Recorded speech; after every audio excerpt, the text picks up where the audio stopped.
No. Goja tu kanini niseme. Goja niseme initoke. Tafadhalini goja Rigiji apewe heshima. Yeye ni mzee. Sawa, ni kusema tu Rigiji apewe heshima yake. Yeye ndiye amesimama na Wajiko ambaye ako pale mashinani. Na ni vibaya sana ithueta nyumba ya Mobi kuonaga Rigiji akirumwo ni anake anini.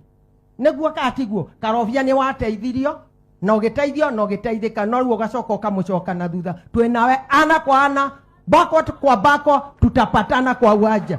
Thank you so much and God bless you. I don't fear and I don't give a damn. If we are not going to respect Rigiji, come what may, tutamenyana kwa uwanja. Mimi hadi niwacha kusimama nifuate huyu mzee. It is in order and it is in order. We must respect Rigiji. Amesimama na kabila zote. Sifuna si Kikuyu tuseme ati ni Kikuyu. Mimi sio Sifuna. Kabila yote inasimama na Rigiji. Tuombe nchi hii ni ya muhimu kuliko sisi wanasiasa. Na kila kabila inaheshimu wazee. Sisi mzee yule tunaheshimu, saa hii ni Rigiji. Na kama hakuna respect, goja watu wamenyane kwa uwanja Karobia na kwa Bogo Goji, tutakutana nyinyi. Asante.